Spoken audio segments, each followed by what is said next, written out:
आजादी के अमृत महोत्सव को समर्पित विश्वरंग पुस्तक यात्रा रविंद्रनाथ टैगोर यूनिवर्सिटी से निकाली गई। कुलाधिपति चेयरमैन संतोष चौबे जी ने यात्रा को रवाना किया। पुस्तक का विमोचन उन्होंने युवाओं को संदेश दिया। युवा देश की धरोहर है, युवा पढ़े और आगे बढ़े, पुस्तक से मुंह ना मोड़े। आज कुलाधिपति चेयरमैन संतोष चौबे जी का जन्मदिन हर्षोल्लास से मनाया। जन्मदिन पर सैकड़ों लोगों ने शुभकामनाएं एवं बधाई दी।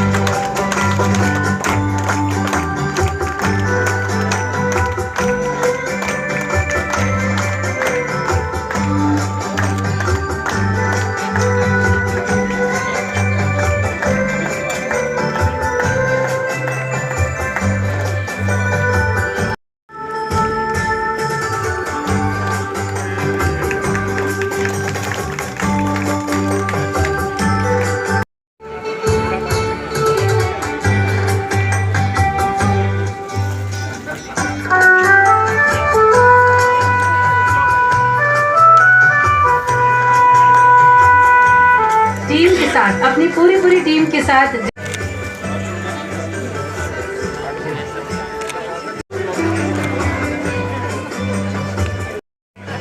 जो कि आ रही है।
सितंबर 1955 को खंडवा में जन्मे मध्य प्रदेश के गौरव संतोष चौबे जी, जो कि लेखक भी हैं, कवि भी हैं, शिक्षाविद हैं और आज की युवा पीढ़ी के लिए प्रेरणा स्रोत हैं। सर, सबसे पहले तो आपको जन्मदिन की बहुत बहुत शुभकामनाएं। जी, बहुत धन्यवाद, बहुत बहुत शुक्रिया। सर, आज पुस्तक यात्रा निकली है। जी, हमारा विश्वविद्यालय जो है रविंद्रनाथ टैगोर विश्वविद्यालय और सीवी रामन विश्वविद्यालय खंडवा, ये हर समय कोशिश करता है कि विज्ञान और तकनीक के साथ में साहित्य कलाओं का भी संगम हो।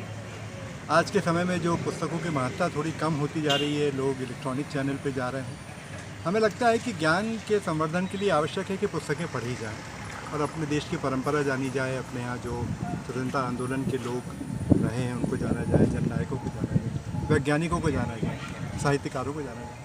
तो पुस्तकों के माध्यम से हम लोगों के बीच में, बच्चों के बीच में, स्कूल के बच्चों के बीच में, कॉलेज के बच्चों के बीच में ये चेतना फैलाना चाहते हैं कि पुस्तकें किस तरह से महत्वपूर्ण हैं, कैसे उनका सम्मान किया जाना चाहिए। और इलेक्ट्रॉनिक चैनल भी है, लेकिन हमें पुस्तकों का साथ नहीं छोड़ना है, वो हमारी सच्ची मित्र है। सर, अभी आपने भी एक पुस्तक लिखी है, वो किस चीज़ का समावेश है? ये जो पुस्तक आज रिलीज़ हुई है, ये मेरी 10 कहानियाँ हैं जो अलग अलग समय पर लिखी गई और ये समाज का प्रतिबिंब प्रस्तुत करती हैं। कई तरह से समाज को अलग अलग आईने में देखती हैं और आज जैसी स्थिति है वो भी प्रस्तुत करती हैं। सर, कहानी का शीर्षक क्या है जो इस बार आपने लिखी है? 10 कहानी।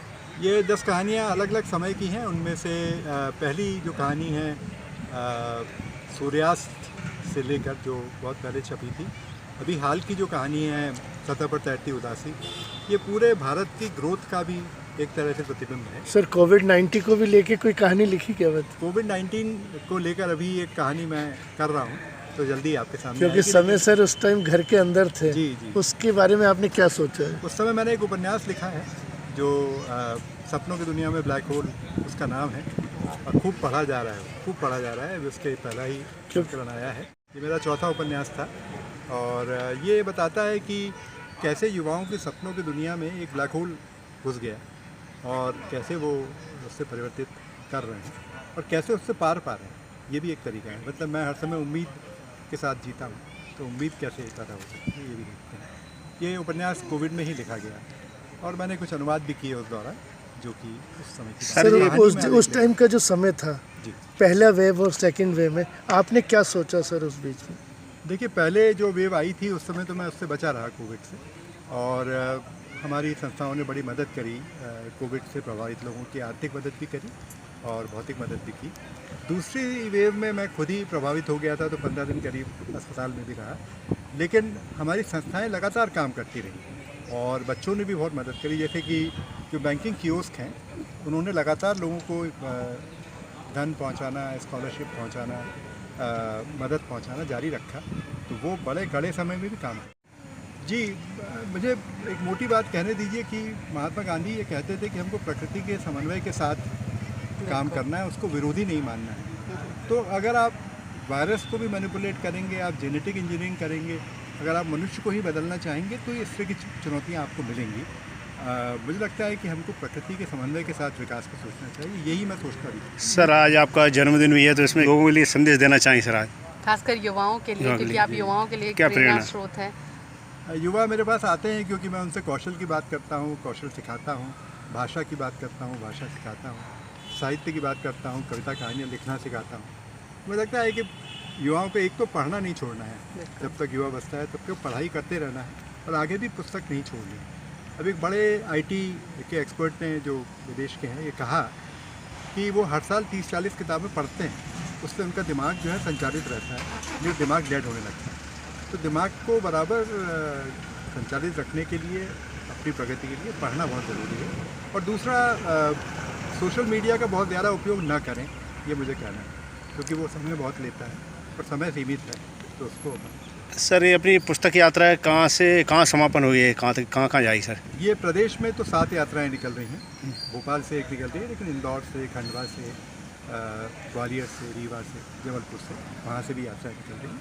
और देश भर में 11 यात्राएं निकल रही हैं, तो पटना, हजारीबाग, इन जगहों पर भी यात्रा छत्तीसगढ़ में 2 यात्राएं निकल रही हैं, रायपुर, बिलासपुर से। सर रविन्द्रनाथ जी के जन्म स्थल से भी निकलेगी कि नहीं?